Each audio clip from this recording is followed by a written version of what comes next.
আসসালামু আলাইকুম। আশা করছি আল্লাহর রহমতে ভালো আছেন।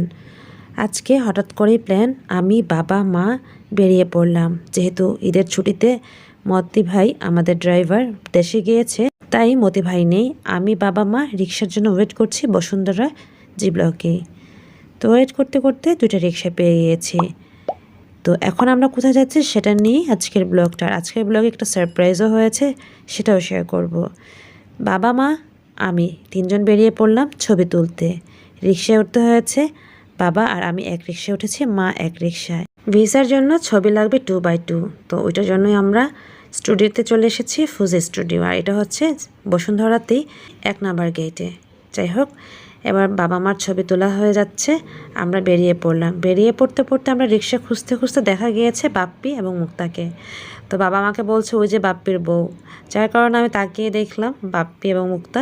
তো আমরা তার গাড়িতে করেই বাসা চলে গিয়েছে। বাবা আমাকে বাসায় পৌঁছে দিয়ে বাপ্পি মুক্তার সাথে চলে এসেছি রবি মানে এয়ারটেলে। সিমের ব্যাপার স্যাপার, সিমগুলো একটু ঠিকঠাক করে নেওয়া, এই আর কি। তো এখানে অনেকক্ষণ ওয়েট করছি, আর এখানে তো মাস্ক পরা ছাড়া ভেতরে হতেই দিচ্ছিল না। তাই আমি একটু চালাকি করে আমার হিজাব পিন দিয়ে মাস্ক করে নিয়েছি। আর মুক্তা একটা মাস্ক ওখান থেকে নিয়ে নিয়েছিল। যাই হোক, এভাবে করে রবিতে কিছুক্ষণ বসেছিলাম আর ওয়েট করছিলাম কখন ওদের কাজ শেষ হবে। বেশ কিছুক্ষণ সময় নিয়েছে, হাফ অ্যান আওয়ারের মতো ছিলাম এখানে। তারপর আমরা বেরিয়ে পড়লাম। আজকে আমি রোজা ছিলাম, মানে 6-এর রোজা, যেটাকে সাক্ষী রোজা বলে।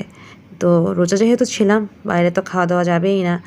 তো হঠাৎ করে সন্ধ্যা হয়ে আসতে শুরু করলো, ইফতারও করতে হবে।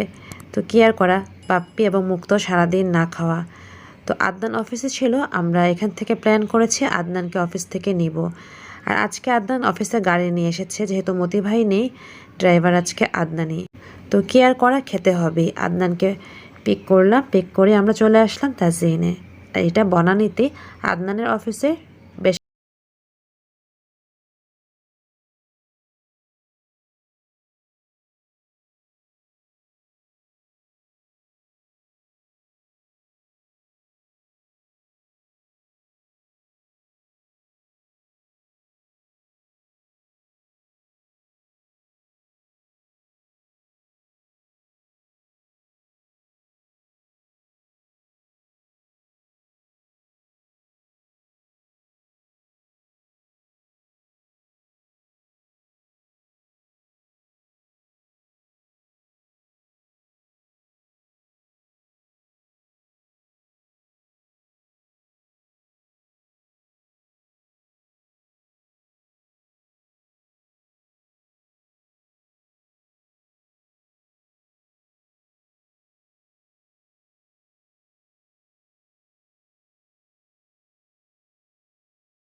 খাবার শেষে চলে এসেছে আমাদের মিন্ট লেমন। আমি লেইনি, আমি মুগ্ধ থেকে শেয়ার করেছি।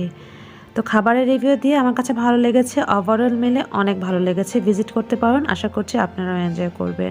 সব শেষে বাসার কাছে গিয়ে আখের রস, ঠান্ডা আখের রস খেয়ে এখানে বিদায় দিতে হচ্ছে। আল্লাহ হাফেজ।